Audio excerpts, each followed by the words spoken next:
Hey, it's Drybear. Today I'm going to cover the whole Aira's Oculus dungeon, which is the first tier 3 Abyssal Dungeon you'll run into. I'm going to split this video into two different parts. The first part, I will cover everything about the dungeon that you need to know in just 60 seconds. This will be for the people that just want the short version so they can get on with their day and get into the dungeon. The second part of the video, we will get in depth with all of the mechanics, the boss fights, and everything else you might need to know for anyone who's looking for extra help and has the time. So let's go. But first, if you have any questions or comments for me, you'll find me live every day on twitch.tv/Drybear. Who knows? I might even be streaming right now. Let's kick things off with Aira's Oculus in 60 seconds.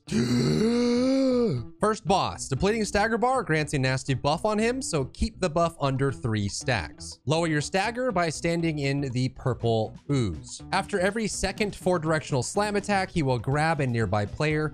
Pass this stagger check to remove a stack from him. When he yells with a shockwave, run away from him or he'll kill you. Boss number 2, keep dots on him as his HP regenerates. He has 3 different phases. He jumps on balls. There's 3 different versions. If he jumps on a ball and starts chasing someone, run away and don't get in the way until he falls. If he jumps on a ball in the middle of the room, kill all the balls around before he slams for massive damage. Jumps on a ball anywhere else, spread out and avoid the concentric AoEs that are targeted on the players. He will pick one player to free and will mesmerize the other 3 players. Break the 3 out by hitting them before they get blown up. Flame grenades are useful here. Then save the first player that will get mesmerized shortly after. Pass the key input in order, then get ready to avoid the following AoE. Okay, great. Now let's go into detail without a time rush and figure out exactly how all these encounters work. Starting with the first boss. As we mentioned, you want to pay attention to the buffs that he has on him.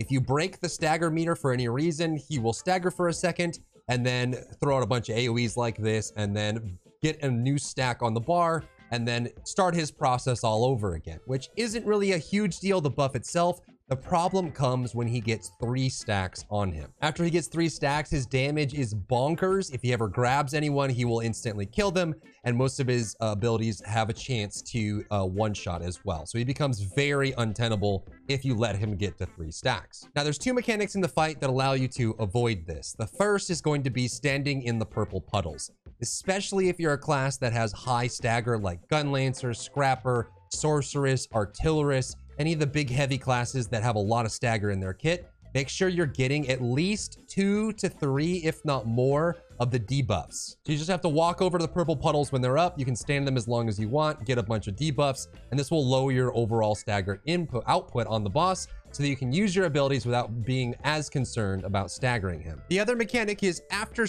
every second grab, when he does the 4-directional slam like this, he will immediately try to grab a nearby player. So if everyone runs up to him and stands still and gets grabbed, it'll start this stagger check. If you pass the stagger check, it will stagger him and remove one of his debuffs or one of the stacks of his buff, which means that if you're a high stagger class and you're standing in the purple puddles and getting the debuff or stagger, and every second 4-directional slam that he does, you're getting grabbed and breaking it, then you'll be able to keep his stacks low and prevent yourself from staggering him as well. And he always starts it by turning purple and swinging his mace in the air. Then he does these 4-directional slams, does an AoE, and then he'll follow with a grab every second time. If for any reason you see him yell with its shockwave, it means he's about to do a massive whirlwind that does incredible damage, and it will kill you if you're near him. So again, we'll look at that again.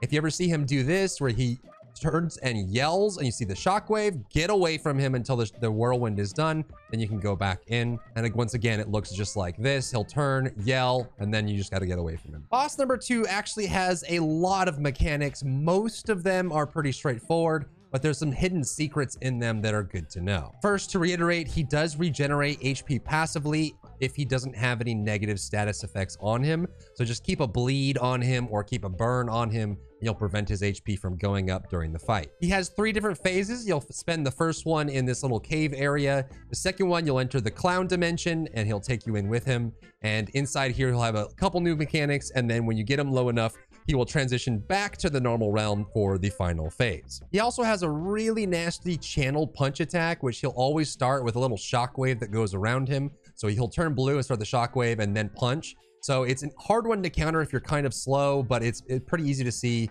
You just need to stay away from the front of him when he has this attack. He also has a lot of trick attacks that have multiple layers. So one of them looks like this. So actually you'll see right here on screen, he creates this triangle little area in front, and then he'll put a circle around him as well.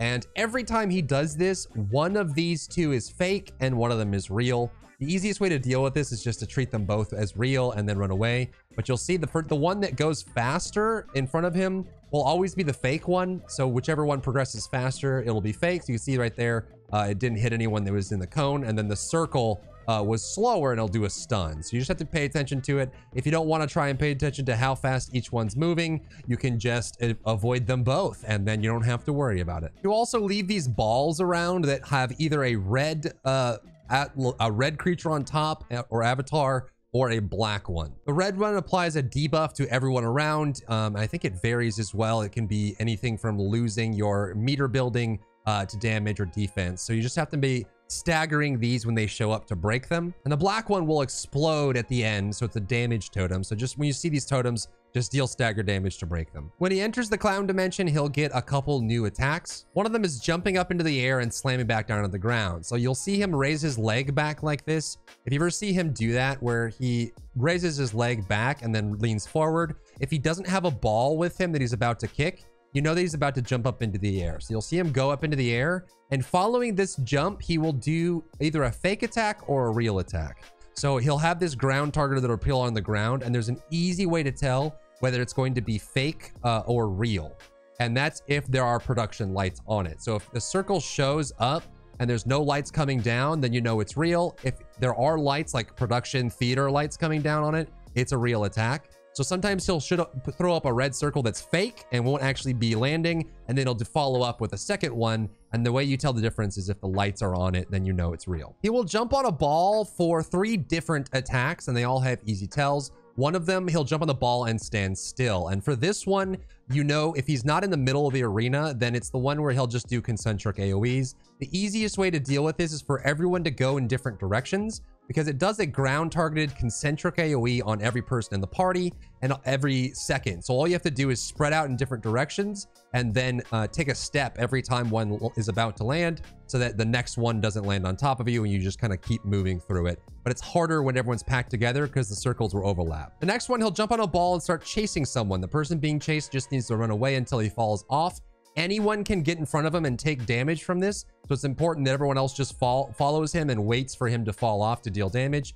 And the damage that this does when it hits you is pretty high. So you want to make sure that no one's in his path until he falls. The next variation and the last variation of him on a ball, he will create a ring around him and then teleport to the middle of the arena and then jump onto his ball. And then when he does this, he will start spawning little balls all over the arena and start channeling a big AoE. The AoE's damage is dependent on how many of the balls exist when it ends. And so your job during this phase is to go around destroying every single ball. You just need to do a little bit of damage to them to break them.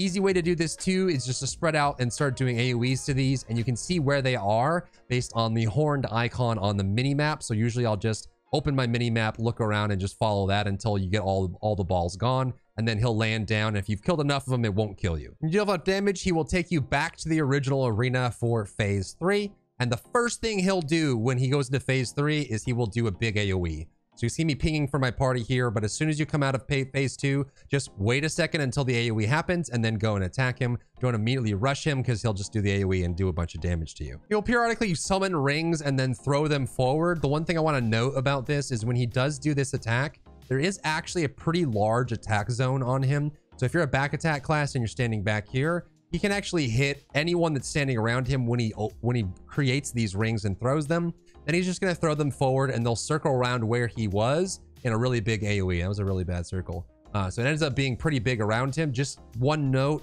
is if you're standing right behind him or next to him when he does it, you'll still get hit by the rings, and they do a decent amount of damage. And the big gotcha for this is going to be his fixation. He will pick one person in the party, and I found footage of me being the one in the party, and then everyone else, the other 3 members, will be stunned, and then when they're done being stunned, then the person who wasn't stunned will get stunned. And you have to break them out by throwing fire bombs onto them or just dealing a certain amount of damage. So if you're a slow class, I'm playing Shock Training Scrapper on this that hits pretty slow. you'll want to use fire grenades to break them out or hit them. The way you know he's going to do this is he'll do a little twirl and then stand still, and then he starts dancing and causing these little AoEs. So right when he makes that happen, you see these here, you can see that my 3 party members got stunned, and again, I was chosen as the target not to be stunned. So the goal here is to break all 3 of these out if you are the person. If you're not, then you're just going to wait for them to break you out. Fire grenades are awesome because it just puts a AoE on the ground that ticks and breaks people out. And usually what you want to do is if you know he's about to do this or he's getting close,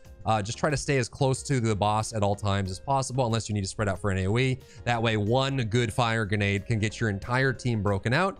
Then you have to remember that the person that was free is going to get stunned shortly after, and the AoEs come down, and then they just have to, everyone else has to come over and break that person out. So fire grenades, again, are huge here. They just get stunned, and AoE follows, and they have to be broken out before the AoE lands because it usually will just kill them. They'll also do this ball kick attack where he summons 3 balls in a row and kicks them at one specific person.